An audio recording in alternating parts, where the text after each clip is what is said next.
to you and thanks for joining us on this edition of High Review, where we bring to you a recap of the news of the week. First, the main stories. Cameroon's Minister of Public Health, Dr. Manawuda Malachi, receives malaria vaccines at the Yaoundé-Simalène Airport. 339,200 doses received by the minister alongside other public health officials. Plus, many turn out massively to witness the launching of the Southwest fabric, Iyasu, translated as our own. It was a colorful display and presentation of the set fabric with several designs.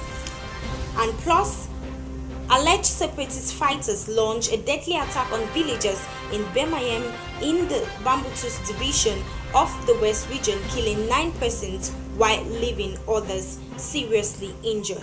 And in sports, Cameroon strikes a draw with Libya in the Libyan coastal city as they prepare for the 2026 World Cup. Those were our top stories. Many thanks for joining us for presentation. I am Rita Mafani Mojoko. The news in full will be yours in a moment.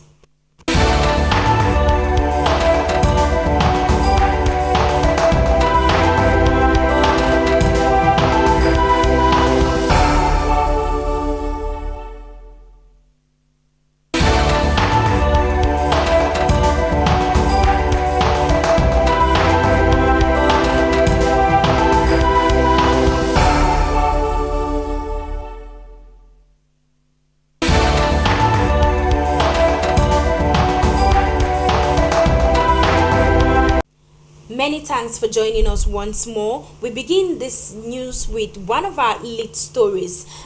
Sons and daughters of the Southwest region gathered over the weekend at the Independence Square, Buea, to launch the official fabric of the Southwest region known as Iyasu. This is translated from the Southwest diet as our own. It was a colorful display over there at Bongo Square. Details in the following report.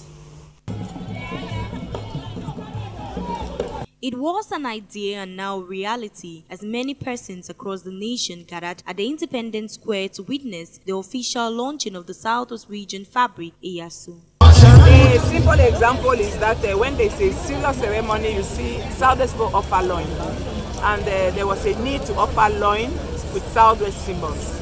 So every time that they had to offer loin, they were going to the market and just take anything. But the need came to start thinking seriously about what is the loin that we have to offer to people. The ceremony was quite a colorful one as the sons and daughters of the region came to give glamour to the historic event. It's the beginning of a work to create a higher institution of designing. So Iyasu is a big vision. We want to train our children to be engineers in fabric design. From the different artifacts and crafts produced from the set fabric, one of the institutions that has accompanied this vision, the Southwest Regional Craft Center in Limbe, says she won't relent her efforts in taking this vision ahead. The event saw fashion shows displaying the beautifully designed costumes and wares from the Iyasu fabric translated from the diet of the region as our own. The Southwest Chiefs Conference is firmly standing by the vision. Specifically asked that we in the Southwest, we represent the people of the Southwest. So we have come up with something which everybody can call his own or her own. We expect that thing, every one of us to accept it. And we expect that fabric, when we wear it, to identify us. We expect that fabric to bring unity. We expect that the unity that fabric will bring, we expect it to strengthen us. And when it strengthens us, usually strong people are happy, and happy people live in peace. As the colorful ceremony closes, the children of the Southwest region can now brag of a colorful identity anywhere they find themselves. We remain in the Southwest region where the Southwest Chiefs Conference has concluded its mid-term general meeting in the town of Buea. These saw firm resolutions that were taken by the custodians of customs and traditions, amongst which is the construction of the Cultural Heritage Center. Details in the following report with Larry Tengene.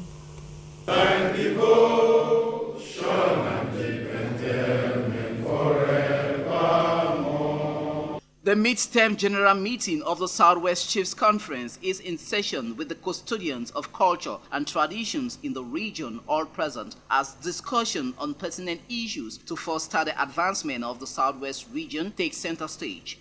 What is particularly innovative in the conference's meeting of this year is that there is a double event. We have, after lunch, we are going down to Congo Square to launch what we think will unite the people of the Southwest together. It is the EYASU. With key projects earmarked like the Southwest Cultural Heritage Center and others where the chiefs unanimously agreed on key developmental initiatives such as these. We have also decided to take special measures to continue with the Southwest Cultural Heritage Center, which we started a couple of years ago, and we have set up machinery with the agreement of all the chiefs this time, because the first time we tried to raise money was the executive, but this time it's all the chiefs who have agreed, and I think we have raised on the floor close to 5 million. Being the fathers of the region, the traditional rulers appreciate the code of conduct that was adopted. The house like a village setting. The father, when everything is ordered in the house, that the father is properly kept the record or things in order. You know, everything is going well. So we have to come with this code of conduct so that we respect ourselves. So from this code of conduct is to bring order to the House of Chiefs and generally for Southwest and Cameroon as well. Part of the activities of the Southwest Chiefs Conference was the adoption of the EYASU fabric as the official identification attire for the Southwest people. We are calling all people of the Southwest to accept EYASU, and EYASU means our own. In most of our local languages in the Southwest, it means our own. So we have come up with something which everybody can call his own or her own. We expect that thing, every one of us, to accept it, and we expect that fabric, when we wear it, to identify us. We expect that fabric to bring unity. We expect that the unity that fabric will bring, we expect it to strengthen us. As the curtains dropped for this mid-term general meeting of the Southwest Chiefs Conference, the custodians of culture and traditions of the Southwest people are up as one-man army to portray and get rid of any polemics that seems to bring division and disaccord in the entire region of natural abundance. Many thanks there for that report. As part of the measures put in place to disseminate the Southwest Region fabric EYASU, the Southwest Region will soon have the indigenous version of the EYASU fabric. This was made known to the public recently by the regional coordinator of the Southwest Regional Handicraft Village in Maifo, Shelley Ayok Obi. Details in the following report with Alice Like Ikomi. The Southwest Region as a family now has an identity. EYASU, meaning our own. The different craft works made from this fabric has just come to add colors to the rich cultural heritage. To make it more beautiful, hands are being put on deck to produce the indigenous fabric. This is only the beginning, because we have another project that is coming on from this Southwest fabric. This Southwest fabric, we are going to produce the indigenous fabric made from plantain and banana leaves. Stems rather, plantain and banana stems. The project has already been written. Now we are looking for sponsors so that we can have our own indigenous Southwest fabric attached to what we have already. In terms of durability of such fabric, much have been considered. It has been a long time that such indigenous fabrics have been produced. We have it already in Uganda, we have it in Asia and other countries of the world. It is a durable fabric. We have a lot to do, the extraction to be carried out, from the plantain stems. We are going to extract the fibers, and treatments are going to be done with the fibers, and then we have to weave it to produce the fabric. The Southwest has crafters known for producing beautiful handicrafts that can be seen and bought in many places in the region. The craft sector, as you know, is a vibrant sector, and with the new fabric of the Southwest region, we took it upon ourselves to make sure that our crafters produce a lot of craft work that would portray the artisanal potential of the Southwest region. One of them is the handicraft village at Maifo Limbe, where you can find flower jars, chocolates, artwork, and many more. We now take you to the western region of Cameroon, where 9 villagers in Bamayem village in the west region of Cameroon were killed recently by alleged separatist fighters. It was a bloody one there, as many persons were left injured, including soldiers. Details in the following report with Larry Tengene. Last Tuesday, 21st November, was a bloody one in Bamenyam village of the Bambutus division from the West region, with the storming of the village by separatist fighters who opened fire on the villagers in broad daylight, killing 9 persons.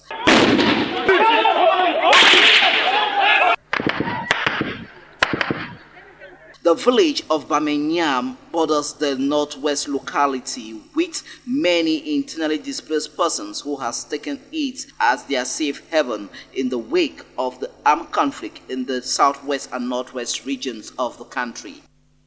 The deadly attack that left several persons injured, including the forces of law and order, has created a chaotic atmosphere in the already uncertain atmosphere. Worth noting, this separatist attack is coming into place barely few months after a similar attack was carried out in the locality of Galim in the same Bambutus division of the West region. The senior divisional officer for Bambutus division reassures the population of their safety while promising tough time for the perpetrators, as he went further in saying they will be hunted and brought to face the wrath of the law. On to something else, let's now move over to Kumba. The mayor of Kumba 1 Council, Barrister Moses Eseme, has embarked on the sealing of shops. Prior to this, the different local authorities held a meeting with the different economic operators in the green city of Kumba, assuring them of the safety in the period of ghost town. The council officials believed by sealing the shops, it will beat and defeat the traditional Monday ghost town and lockdown in the set. Away from that, let's now talk politics. Cameroonians are still reacting on the legislation of the new political parties by Territorial Administration Minister Paul Atanganji. Many say this is a wave towards preparing for the elections come 2025. Others say it is a means of distraction. Details in the following report with Alice Likia Ikomi. The legalization of 40 new political parties in Cameroon has made the numbers of political parties to swell, as some across the national triangle. The communique of Territorial Administration Minister Paul Atanganji giving the lead way to the creation of 40 new political parties in Cameroon, as political observers across the spectrum believed they are all affiliates to the regime in question. Before the publication of the 40 new legalized political parties by the Minister of Territorial Administration, Paul Atanganji, Cameroon already counted 328 political parties, which means that the total number of political parties in Cameroon now goes up to 368 political parties. Talking about 368 political parties for a country that has 360 subdivisions, it already tells you that it's mere cacophony, which means that if we look at the average, it's already more than one political party for one subdivision in Cameroon. 360 subdivisions for 368 political parties. In a country where its total population ranges between 30 to 31 million people, that makes the total number of political parties to soar to 368 parties, with just 8 of them registered at the National Assembly. To some, this multiplicity of political parties is a total distraction as the 2025 general elections draw near. And to imagine that out of the 368 political parties, we have only 8 that are represented in the National Assembly. The likes of the Cameroon People Democratic Movement Party, the CPDM, the likes of the UNDP, the likes of STF, the likes of the PCRN of Cabral Libi, the likes of the UBDC of Patricia Tomainon Damjoya, the likes of MDR and the UMS. So only 8 political parties represented at the National Assembly, whereas we have a total of now 368 political parties. It tells you that the rest are political vultures because they are there just for self-aggrandizement and little advantages that they can have for themselves. You're going to see political parties that are made up of a few persons who are the presidents of the party, their wives and their family members, and who maybe are just there to serve as distraction and maybe be able to have campaign funds when the time comes, and they claim that they too are participating in some municipal, legislative or presidential election just to be able to have campaign funds, and thereafter they fade into oblivion again. Having an opposition front lines that has not been united, some believe it is a gimmick to further weaken the opposition. And again, let's not forget that we have an important political rendezvous coming up in 2025. Cameroon will be having general elections in 2025, which implies that we have municipal elections, legislative elections, and ultimately the presidential election. And it's going to be a very decisive year in the political history of Cameroon, because there is strong indication that the current head of state, His Excellency Paul Biya, may not contest this election. It is true that we keep hearing calls from members of his party that their national chairman and natural candidate, they are calling on him. These are gimmicks. Trust me, there is a high probability that His Excellency President Paul Biya may not be candidate for the 2025 presidential election. So if you look at this very well, you realize that the handwriting on the wall is clear. The introduction of or legalization of 40 new political parties which are of doubtful following may just be a ploy to further fragment the political landscape of Cameroon, to further weaken the opposition. With this new era of new parties, political pundits are in anticipation on what will become of them as the 2025 elections draws near. So far, over 40 new political parties have been endorsed by the Minister of Territorial Administration, Paul Atanga. Let's now talk health. Malaria vaccines have recently arrived Cameroon at the Yaoundé-Simalène Airport. It was received by the Minister of Public Health, Dr. Manaouda Malachi. Having been administered to more than 1.6 million children in Ghana, Kenya and Malawi, it is the turn of Cameroon. Details in the following report. With an estimated 247 million people affected globally by malaria, according to the World Health Organization report in 2022, global health experts have been working hard to develop the SPF 66 developed by the Colombian researcher Manuel Patarroyo in 1988. On Thursday, 11th May 2023, the Director General of the World Health Organization announced the allocation of 18 million doses of the RT-SS malaria vaccines to 12 African countries. Great day for science and a great day for vaccines. As a malaria researcher, I used to dream of the day when we would have a safe and effective vaccine against malaria. After being administered to more than 1.6 million children in Ghana, Kenya and Malawi, the turn of Cameroon came last night Tuesday with the arrival of the vaccine at the Yaoundé-Simalène Airport. 339,200 doses of the set malaria vaccine received by Cameroon's Minister of Public Health, Manaouda Malachi. Going by the Director of Immunization, Vaccines and Biologicals at the World Health Organization, who highlights on the death rate of children due to malaria, as she says, these vaccines are a breakthrough.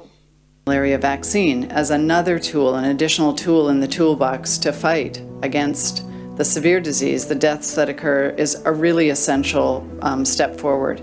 Malaria vaccine is a real breakthrough in child health and child survival, and is the vaccine that is in such high demand, with many countries applying for this vaccine. And as the changes of climate are impacting the distribution of malaria, deploying vaccine in routine immunizations in those areas of highest need first is really the thing that needs to happen and is going to happen now. Cameroon and other African countries that are prone to this disease see this novelty as a game changer in the fight against malaria disease in the area and the world at large.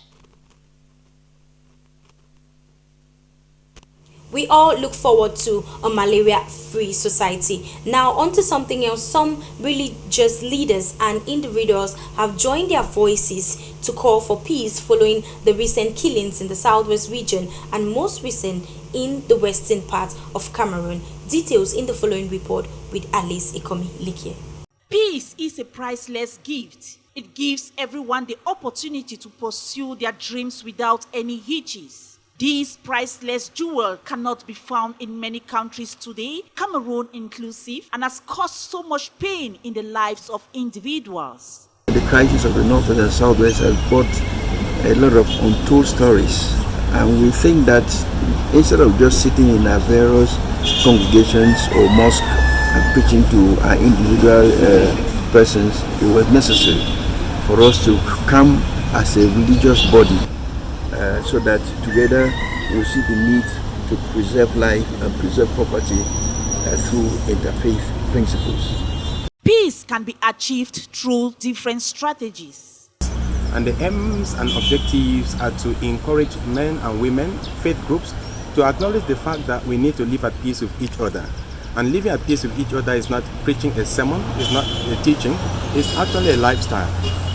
So that we become very familiar with the concept of peace and how to go about it. We have been preaching peace, talking about peace, but it's time for us to live peace. And if we must begin, it should be with the faith groups. We have the Muslims, we have the Protestants, we have the Catholics. So when we begin to actualize these concepts and live tolerating each other, forgiving each other, we shall be moving out from a certain stalemate that we've had for a long time, and instead of cursing the dark, we shall be lighting our own little candles by practicing it. Lives have been lost, declarations made, all hoping to embrace a peaceful atmosphere. And of course, the best way to have peace is to invoke, to pray to God Almighty to give you that peace. Tomorrow we want to be medical doctors, we want to be journalists, we want to be lawyers, all of that we establish those goals. But without peace, you cannot achieve those goals. So the importance of peace is that it helps you to achieve your goals and it helps you to build your future. Going by the incidents that has been happening, especially in the northwest and southwest regions of Cameroon, it can be seen clearly that the human nature of man has been suppressed due to one reason or the other. Violence and hunger for blood is now what gives joy in the minds of many. There is a clarion call for peace. Children are crying, women are crying, men are dying. Peace is what they seek. Many asking questions and seeking for peace in a time like this. Soldiers belonging to the Cameroonian B have recently paid tribute to fallen soldiers who died in the line of duty. The march past took place and was a time of celebration for these soldiers over there in Manawobi. Details with Larry Tengene.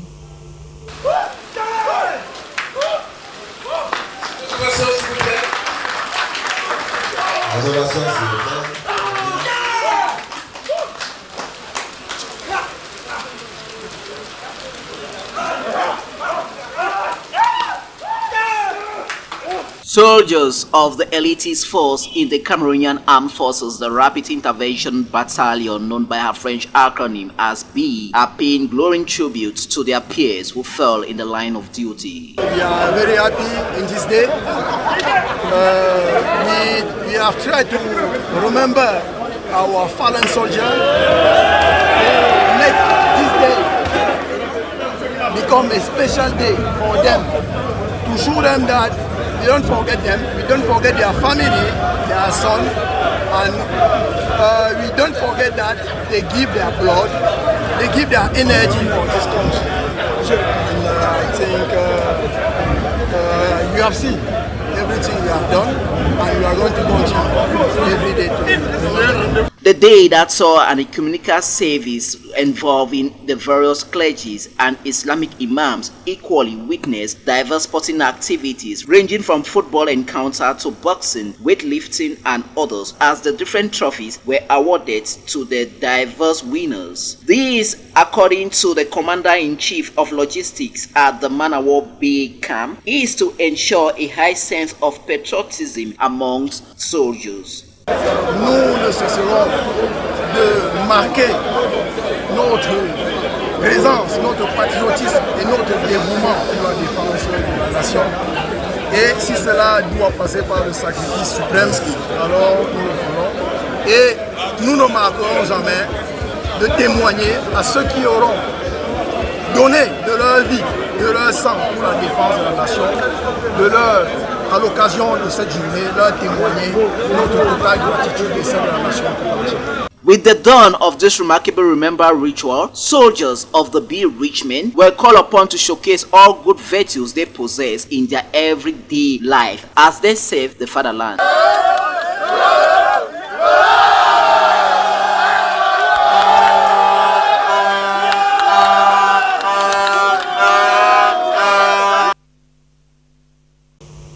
Cameroonians across the nation joined the globe in the celebration of World Television Day with the advent of this life-changing item that has made its way in the late 1980s. Many congratulate the Cameroonian television industry for her enormous success. Details in the following reports. Television inform, educate and entertain. It is like a bridge between the governing bodies and the general public. Television is a powerful and flexible tool that influences the public to a great extent. Television is the voice of the voiceless and a great force in building the nation. It has played a vital role in the development of society. Television has changed the world so much that one cannot ignore its importance. It has become a part of every home. The world's first electronic television was created by a 21-year-old inventor named Philo Taylor Franworth. The first image ever transmitted by television was a simple line. On November 21 and 22, 1996, the United Nations held their first television forum where leading media figures met under the auspices of the United Nations to discuss the growing significance of television in today's changing world and to consider how they might enhance their mutual cooperation. That is why the General Assembly decided to proclaim November 21 as World Television Day.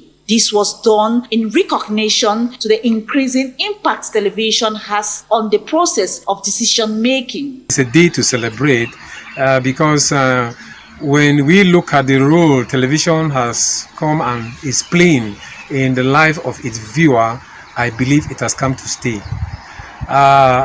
When I think far back in 1985, that was on December 23rd when our first radio television came up. So many Cameroonians were happy. They were happy because they have been listening to radio, hearing people talking in a box, sitting on their cupboards, but they don't see the people, they don't even see what they are talking about. But today, with the technology, we discover that television has come right into our homes. Television was thus acknowledged as a major tool in informing, channeling, and affecting public opinion. Television today entertains, makes people to understand new things and to advertise. It is a news source, bringing unity between family members, improves personal development, awareness, and knowledge of diverse languages. Television brings the world closer to the people. Let's now get an excerpt of the Director of Radio Communication Bureau at the ITU on the relevance of World Television Day. Since it released its first technical standards for television in 1949, ITU has consistently developed globally harmonized standards that have progressively enhanced television viewing experience, addressing both visual and audio quality. From early color TV standards to developing parameters for the 4:3 and widescreen 16:9 aspect ratio television, ITU has championed the switch to digital TV broadcasting and high definition as well as ultra-high definition television. These transitions enable more services and improve picture and sound quality. ITU has been crucial in developing services that improve the accessibility of audiovisual content, leading to a massive increase in the availability of subtitles, audio description, and multiple languages. Today, the convergence of traditional broadcasting and internet services is merging media content, data, and applications using broadband networks delivered via terrestrial, satellite, and internet platforms. Streaming on multiple portable devices has made TV an integral part of life, accounting for 80% of all consumer internet traffic. Exciting recent developments include DVB-I, integrating broadband applications into broadcast services, and 5G broadcast, leveraging technologies from mobile networks to maximize reach and handheld services. Ladies and gentlemen, please join me in celebrating World TV Day and applauding the achievement in broadcast technologies that have connected our world to information and knowledge, transforming it into a global village. We now talk more on health. As part of the measures put in place to bring healthcare closer to the people, DigiCare Cameroon has been launched in the University of Buea, chaired by the Vice Chancellor's representative. Details with Staff Lady Alice Leke Ekomi. Officially launching DigiCare Cameroon project. Gradually, the world has become a global village, and artificial intelligence has made things easier. In incorporating this into the health sector, the African Canada Integrating Intelligence and Digital Healthcare to Control Emerging and Re-emerging Infectious Diseases has been launched at the University of Buea this Thursday, November 23, 2023, chaired by the Vice Chancellor's representative of the University of Buea. One of the aspects in this DigiCare Cameroon is mentorship, and we have a lot of students carrying out research on artificial intelligence in the College of Technology, Faculty of Engineering, and also the Faculty of Science. So now that we now have the Faculty of Health Sciences coming to join with the research that is actually going on, I think the University of Buea will actually come up with a lot of solutions in the health sector. With the existing research that is already going on in artificial intelligence, if we combine it now with the contribution from the Faculty of Health Sciences, we are going to have a lot of good results that can actually help our community. Faculty of Health Sciences, the Faculty of Science, and the School of Veterinary, University of Gaoundéré, a team of 5 from each sector has been working on this to make healthcare easy for both the medical practitioners and the patients. We are bringing healthcare to the home. With COVID-19, you know, information was passed using the social media or the artificial intelligence, but it was not followed up. What we will do now, if our app, you have indicated that you are suffering from this, the health staff will come right to the front and closer to you. That's why we are talking about community engagement.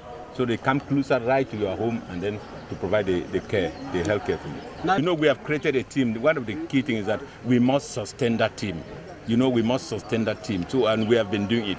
And the team, we have been appreciated, the team of Cameroon, involving 3 teams from the Faculty of Health Sciences, the Faculty of Science, and the University of Gaoundéré. So WHO has an eye, because in other countries, we have 5 of these teams in Africa. We have one in Senegal, one in Ghana, one in Ethiopia, one in South Africa, and then us here. So only us that have come together. So, you know, when we come together, then it is strength. DigiCare Cameroon project, artificial intelligence applications to support epidemic and pandemic prevention, preparedness and response, intend to get more people involved so that it will not just remain a project theoretically, but practically, by bringing healthcare closer to the people.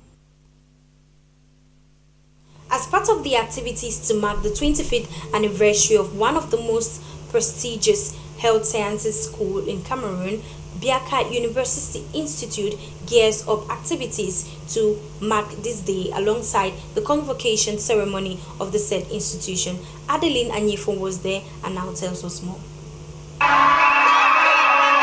In all excitement, commitment and love, Preparations are heightening for the celebration ceremony of 25 years of existence and the graduation of students of HND, BSc, MBA levels of the Biaka University Institute of Buea. Hard work pays. We started off with training six nurses, and today we have the population of the institution is 3,000 plus.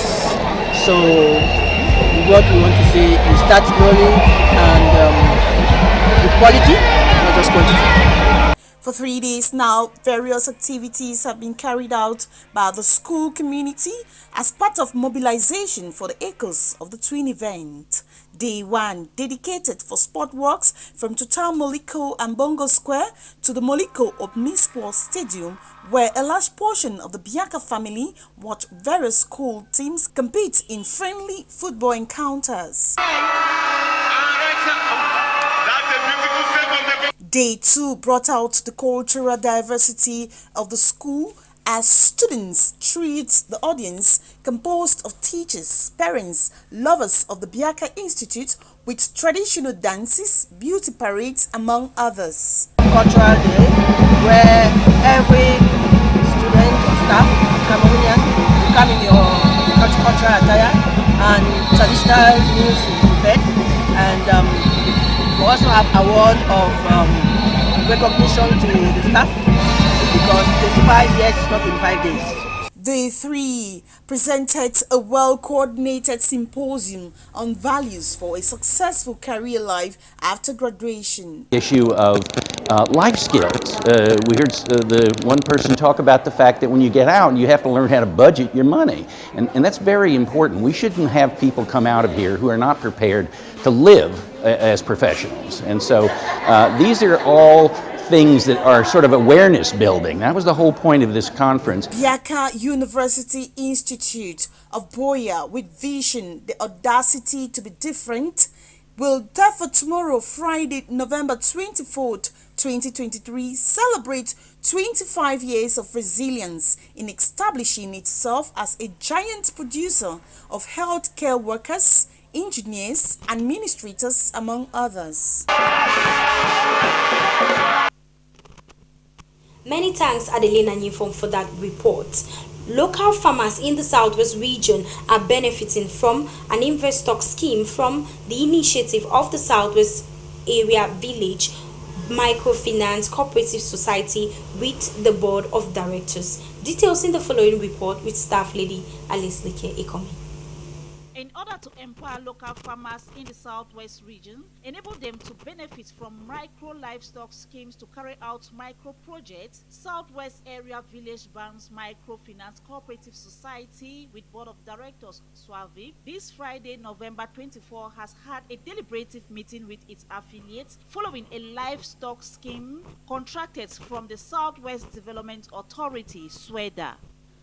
The purpose of the meeting was first to educate our members, our affiliates, of the existence of a livestock scheme that we have contracted from the Southwest Development Authority.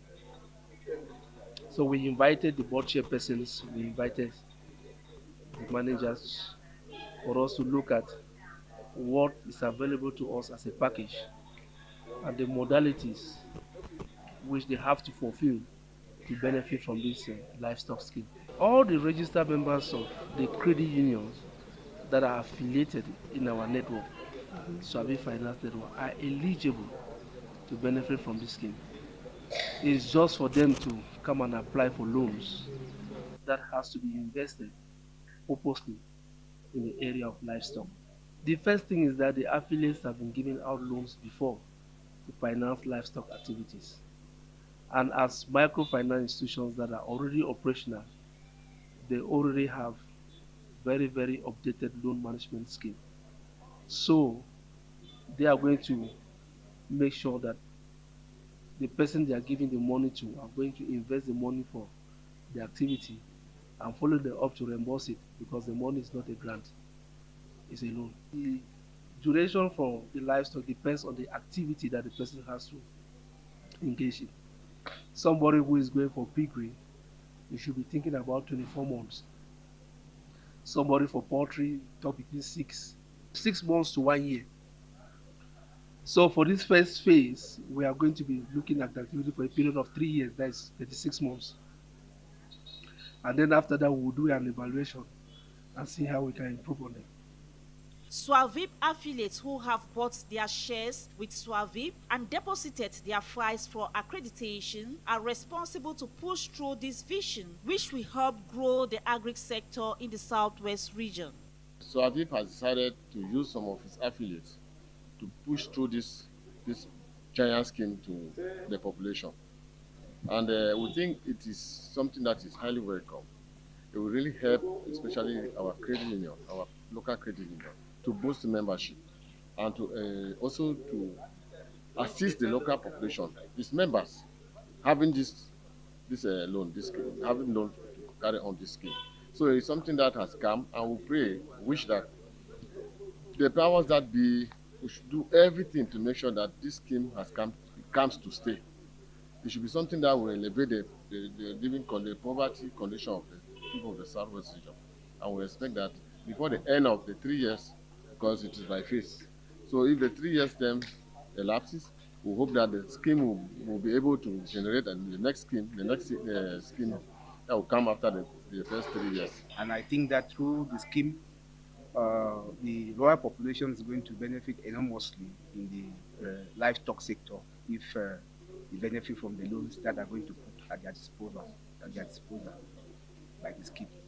I think that this venture is a very good one because it's going to increase, especially our membership. So many of the farmers will have to get registered so as to benefit, so that will increase our shares and our capacity, will also increase our market and our capital. I think that our activities too will also increase.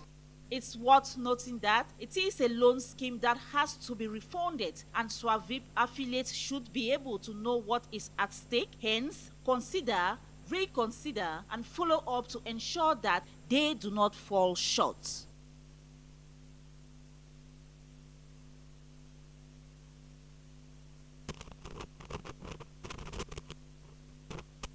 This is a presentation of High Review, and we are streaming live from the studios of High Television, Malingo Boye.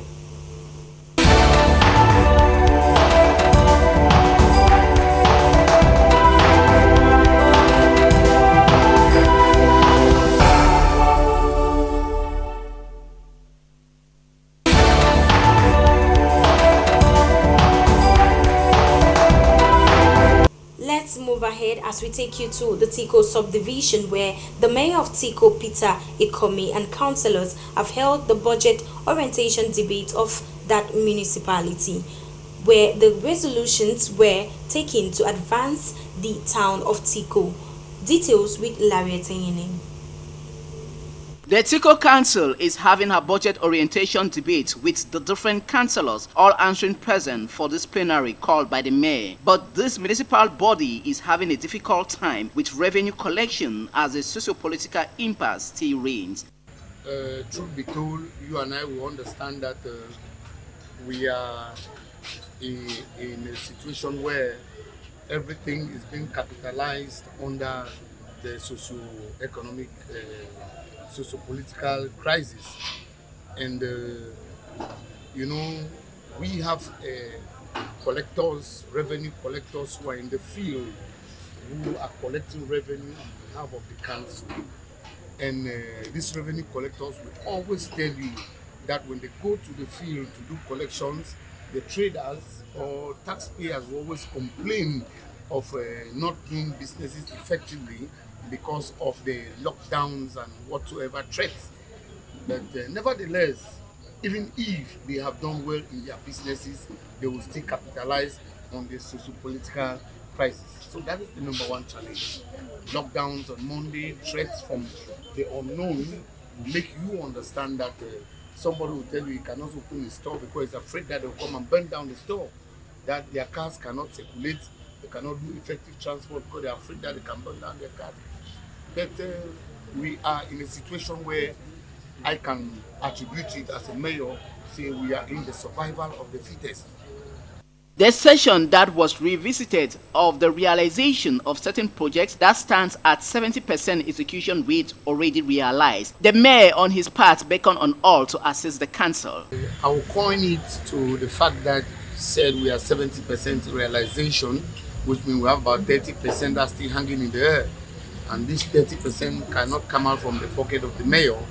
And we have to put all hands in deck.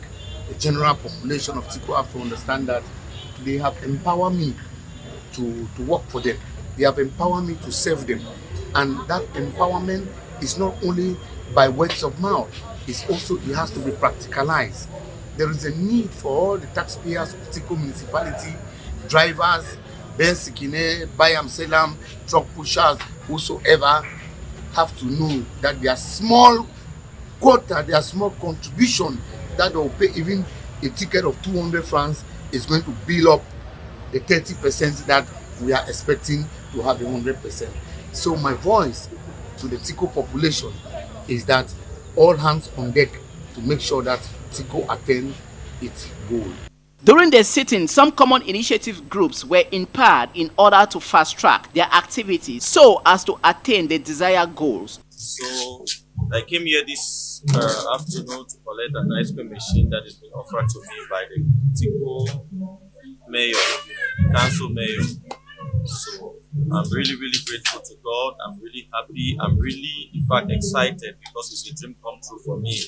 After this crisis or after this incident that happened to me, in fact, I had really been down and I lost everything. So with this machine, I believe that I'll really go. In fact, my dream have come true.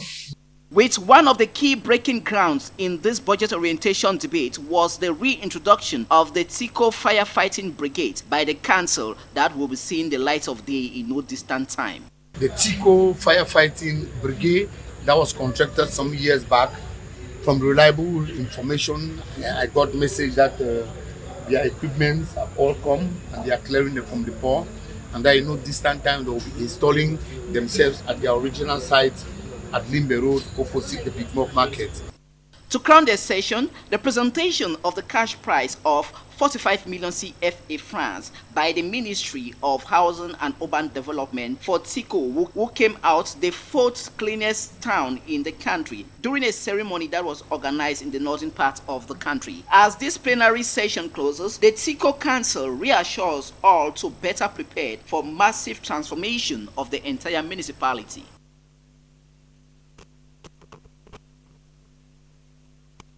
On to something else, Cameroon joins the rest of the world to celebrate the International Day for the Elimination of Violence Against Women and Girls. The celebration takes place under the theme Unite, Invest to Prevent Violence Against Women and Girls. Details in the following report. The International Day for the Elimination of Violence Against Women is being observed on the theme Unite, Invest to Prevent Violence Against Women and Girls. Over the years, this day is set aside to continually call for a cease for the violence and the abuse women go through in the hands of boys and men, as well as the society as a whole. The day ushers in worldwide 16 days of activism against such ills, which begin the 24th of November to December the 10th. Cameroon has a significant rate of femicide and battery against women and girls, just like the secondary school teacher of GBHS Dombasi, who was beaten to death by her husband a few days ago. This said incident is still fresh in the minds of many Cameroonians and women around the world. Aside from Cameroon, this sad phenomenon is quite high in other African countries, as survivors find it shameful in reporting these malicious intimate partners. Violence against women include sexual violation, psychological and physical torture, femicide, that is the killing of women, and violence against women and girls. Many women globally suffer from diverse effects such as sexually transmitted diseases, trauma, and many more negative effects. The various institutions and individuals that stand to say no and fight against this ill are therefore called upon to double efforts to end this inhuman practice.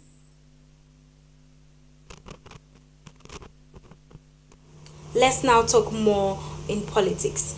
Madagascar's President Andry Rajoelina is currently leading the presidential elections results in the country, according to the latest reports, as he stands at 62.4% of the votes casted. Details in the upcoming report. The country's electoral commission said turnout in the presidential election was at 43%. 10 out of the 12 opposition candidates boycotted the election over concerns of voters' integrity. Incumbent President Andry Rajoelina currently leads with over 62.4% of votes, while Siteni is at second with 12.2%. While ex-president Marc Ravalomanana is at 11.2%.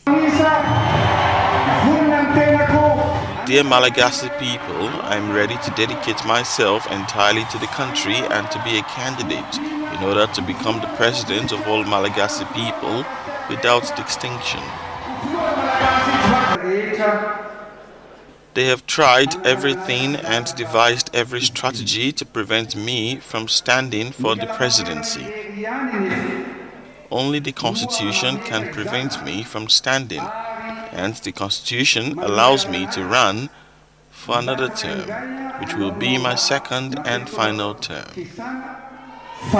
Ahead of the election, opposition protesters held demonstrations and clashed with police officers. President Rajoelina is currently seeking a third term in office, and all indications suggest he is on course to win the presidential election. Let's now talk sports. Cameroon indomitable Lions look forward in picking a spot in the 2026 World Cup. The Cameroonian team recently had a draw with the Libyans in the Libyan coastal city of Benghazi. Details with sports lady Sonita Ngoni. Next round of matches are in June. Libya up against Mauritius. Angola will take on Eswatini, and Cameroon up against Cape Verde. The Blue Sharks. Bumo.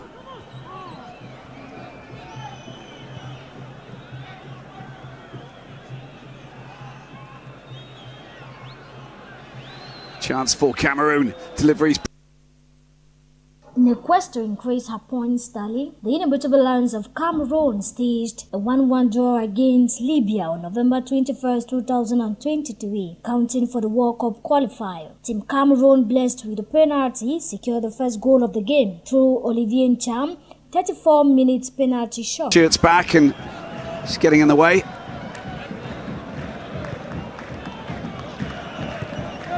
Grisa. Yongwa.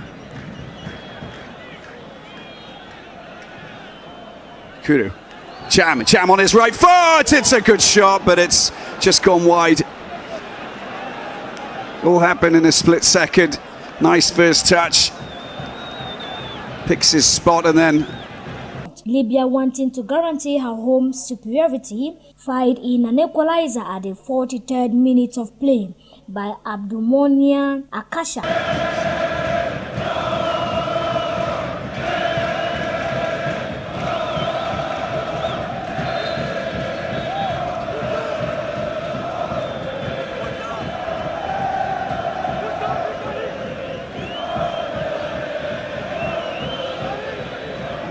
Well, every team that will come here to Benina, these to Benghazi will. The second segment of the game ended on both teams measuring up the same strength. They split points at home for Libya, puts her to 4 points, directly under Cape Verde, while Cameroon tops the pool with equally 4 points after 2 games played. Celebrations here at the stadium. Here's the delivery into the penalty box, but the referee wants the corner to be taken again, but before that, he doesn't want any more shirt pulling in the penalty box. Banya's been warned. That sports report now brings us to the end of this edition of High Review, but before we take leave of you, a recap of our top stories. Cameroon's Minister of Public Health, Dr. Manauda Malachi, receives malaria vaccines at the Yaoundé-Simalène Airport 339,200 doses of the malaria vaccines received by the minister alongside other public health officials. Plus, many turned out massively to witness the launching of the Southwest fabric, Eyasu, translated as our own. It was a colorful display and presentation of the fabric in several designs. Plus, alleged separatist fighters launched a deadly attack on villagers in Bamayem in the Bambutus division of the West region, killing 9 persons while leaving others injured. And in sports, Cameroon strikes a draw with Libya in the Libyan coastal city as they prepare for the 2026 World Cup. Many thanks for joining us for presentation. My name is Rita Mafani Mujoku. Stay tuned to more interesting programs at High Television and have a lovely weekend.